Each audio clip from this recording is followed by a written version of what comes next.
தஞ்சை காவிரி திருமண மண்டபத்தில் தஞ்சாவூர் நாடாளுமன்ற தொகுதி அதிமுக தேமுதிக கூட்டணி கட்சி நிர்வாகிகள் ஆலோசனைக் கூட்டம் நடைபெற்றது. கூட்டத்துக்கு முன்னாள் அமைச்சரும் அதிமுக அமைப்பு செயலாளருமான ஆர். காமராஜ் எம்எல்ஏ தலைமை தாங்கினார். தஞ்சை நாடாளுமன்ற தொகுதி தேமுதிக வேட்பாளர் சிவனேசன் அனைவருக்கும் அறிமுகப்படுத்தப்பட்டார். விழாவில் காமராஜ் எம்எல்ஏ, தேமுதிக துணை பொதுச் செயலாளர் சுதீஷ் ஆகியோர் பேசினர்.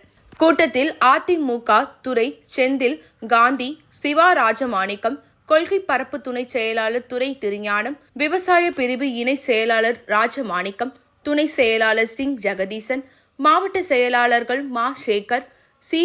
சேகர், ரத்தினசாமி, தேமுதிக தேர்தல் பணிக்குழு செயலாளர்கள் திருச்சி கோ. தங்கமணி, வக்கீல் மாதவன், மாவட்ட பொறுப்பாளர் செங்குட்டுவன், மாவட்ட செயலாளர்கள் சங்கர், பாலசுப்பிரமணியன், சுகுமார், புதிய தமிழகம் கட்சி மாவட்ட செயலாளர் உத்ராபதி, வளரும் தமிழகம் கட்சி மாநில தலைவர் பாலை பட்டாபிராமன், பொதுச் செயலாளர் இமான் சேகர், SDPI கட்சி மாவட்ட செயலாளர் முகமது ரஃபீக் மற்றும் அதிமுக கூட்டணி கட்சி நிர்வாகிகள் கலந்து கொண்டனர். முடிவில் தஞ்சை மாநகர செயலாளர் வக்கீல் சரவணன் நன்றி கூறினார்.